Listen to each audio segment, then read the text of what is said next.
Salam, selamat pagi dan salam sejahtera untuk kita semua. Perkenalkan, nama saya Willy Tandilayuk, NIRIM 10 20 20 77 70 dari kelas A, program studi pendidikan agama Kristen. Pada kesempatan ini, saya akan menjelaskan landasan-landasan kurikulum. Landasan-landasan kurikulum ada 4. Yang pertama yaitu landasan filosofis. Filsafat membahas segala permasalahan manusia, termasuk pendidikan, yang disebut dengan filsafat pendidikan.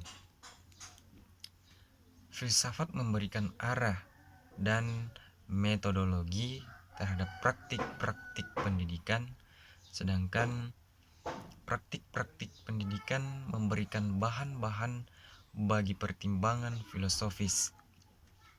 Keduanya sangat berkaitan erat. Hal inilah yang menyebabkan landasan filosofis menjadi penting dalam pengembangan kurikulum. Filsafat berasal dari bahasa Yunani kuno, yaitu dari kata philos dan sophia. Philos artinya cinta yang mendalam, dan sophia adalah kearifan atau kebijaksanaan. Dengan demikian, filsafat secara harfiah dapat diartikan sebagai pandangan hidup atau pandangan hidup suatu masyarakat atau pendirian hidup bagi individu.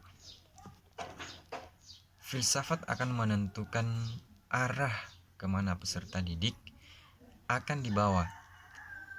Filsafat merupakan perangkat nilai-nilai yang melandasi, membimbing ke arah pencapaian tujuan pendidikan.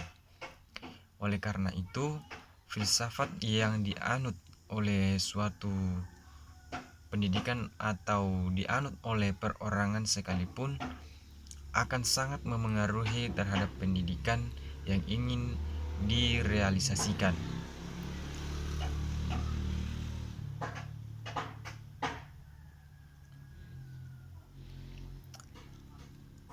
Landasan filosofis pendidikan idealisme. Filsafat idealisme mengatakan bahwa manusia merupakan makhluk spiritual, makhluk yang cerdas dan bertujuan. Filsafat idealisme menyatakan bahwa kenyataan atau realitas pada hakikatnya bersifat spiritual dibandingkan bersifat fisik, bersifat mental dibandingkan material. Sehingga berdasarkan pemikiran filsafat idealisme ini, tujuan pendidikan harus dikembangkan pada upaya pembentukan karakter, pembentukan bakat insani, dan kebajikan sosial sesuai dengan hakikat manusia. Ada juga landasan filosofis pendidikan realisme. Filsafat realisme merupakan kebalikan dari filsafat idealisme, di mana menurut filsafat realisme memandang bahwa dunia atau realitas adalah bersifat materi. Menurut realisme bahwa manusia pada hakikatnya terletak pada apa yang dikerjakannya, karena segala sesuatu bersifat materi, maka tujuan pendidikan hendaknya dirumuskan untuk menyesuaikan diri dalam hidup dan melaksanakan tanggung jawab sosial. Oleh karena itu, kurikulum jika didasarkan pada filsafat realisme harus dikembangkan secara komprehensif dan meliputi ilmu pengetahuan yang bersifat sains, sosial, maupun muatan nilai-nilai. Ada juga landasan filosofis pendidikan pragmatisme. Filsafat pragmatisme memandang bahwa kenyataan tidak malah mungkin dan tidak perlu. Kenyataan yang seharusnya adalah kenyataan fisik, plural, dan berubah. Implikasi terhadap pandangan atau pengembangan isi atau bahan dalam kurikulum ialah harus memuat pengalaman-pengalaman yang telah teruji, yang sesuai dengan minat dan kebutuhan siswa. Pendidikan menurut paham pragmatisme adalah menata kehidupan yang lebih baik pada saat ini dan saat mendatang. Oleh karena itu, proses pendidikan dan pembelajaran secara metodologis harus diarahkan pada upaya pemecahan masalah, penyelidikan, dan penemuan. Kita masuk ke dalam landasan kurikulum yang kedua, yaitu landasan psikologis. Kurikulum merupakan pedoman bagi guru dalam mengantar anak didik sesuai dengan harapan dan tujuan pendidikan. Secara psikologis, anak didik memiliki keunikan dan perbedaan-perbedaan, baik perbedaan minat, bakat, maupun potensi-potensi yang dimilikinya sesuai dengan tahapan perkembangan yang dialami oleh peserta didik.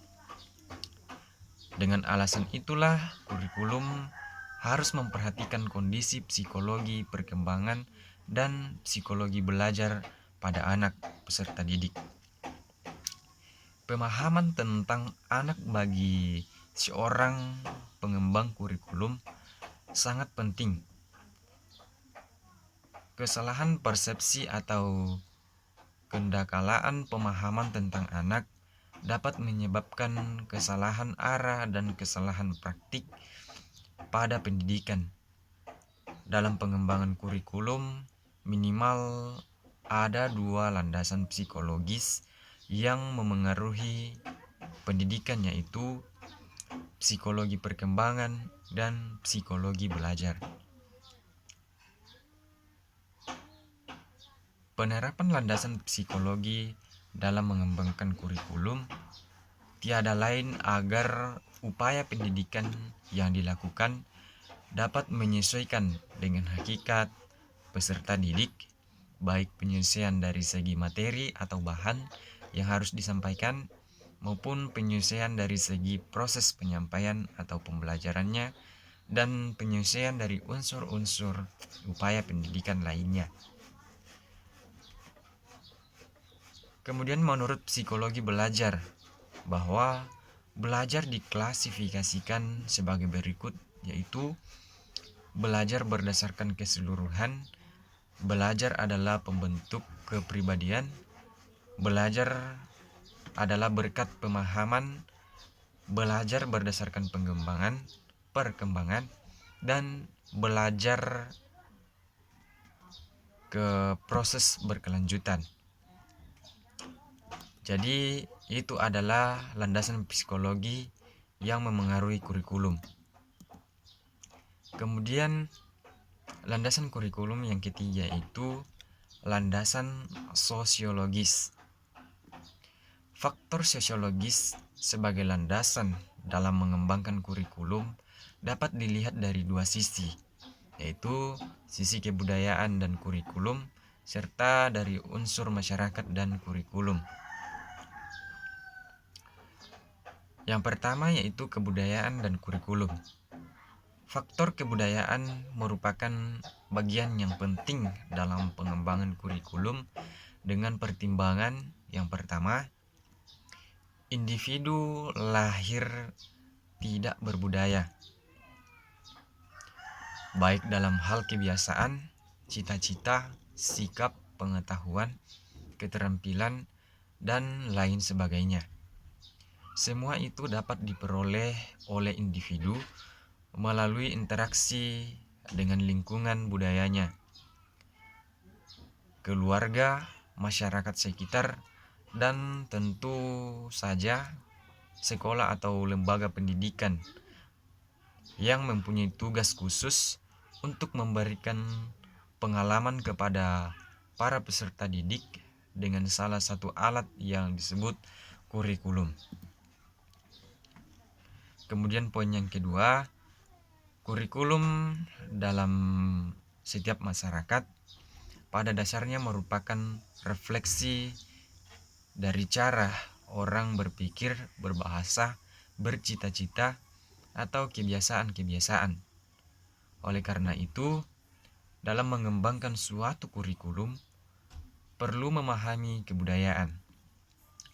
Poin yang ketiga yaitu ide, konsep, gagasan, nilai, norma, peraturan, dan seluruh nilai yang telah disepakati masyarakat dapat pula disebut dalam kebudayaan. Kemudian sisi yang kedua yaitu masyarakat dan kurikulum. Kurikulum dianggap sebagai program pendidikan harus menjawab tantangan dan tuntunan masyarakat agar apa yang diberikan kepada siswa relevan dan berguna bagi kehidupan siswa di masyarakat. Kemudian landasan kurikulum yang keempat, dan ini adalah landasan yang terakhir yang saya akan jelaskan, yaitu landasan ilmu pengetahuan dan teknologi. Perkembangan ilmu pengetahuan dan teknologi secara langsung akan menjadi isi dan materi pendidikan, sedangkan secara tidak langsung memberikan tugas kepada pendidikan untuk membekali masyarakat dengan kemampuan pemecahan masalah yang dihadapi sebagai pengaruh dan perkembangan ilmu pengetahuan dan teknologi. Selain itu, perkembangan ilmu pengetahuan dan teknologi juga bermanfaat untuk memecahkan masalah pendidikan. Dalam pengembangan kurikulum, salah satunya haruslah diperhatikan ilmu pengetahuan dan teknologi. Sebab tanpa memperhatikan ilmu pengetahuan dan teknologi, kurikulum tersebut akan ketinggalan zaman dan pelajar tidak dapat ilmu yang dituntut oleh dunia pekerjaan. Sehingga pada hakikatnya inovasi kurikulum terus berjalan mengiringi kemajuan zaman, sehingga menghasilkan materi pembelajaran berupa struktur ilmu perkembangan ilmu pengetahuan teknologi. Mungkin itu beberapa penjelasan dari saya mengenai landasan-landasan kurikulum yang terdiri dari 4 landasan. Landasan yang pertama yaitu landasan filosofis, kemudian landasan yang kedua yaitu landasan psikologis, dan yang ketiga landasan sosiologis, dan yang terakhir yaitu landasan ilmu pengetahuan dan teknologi.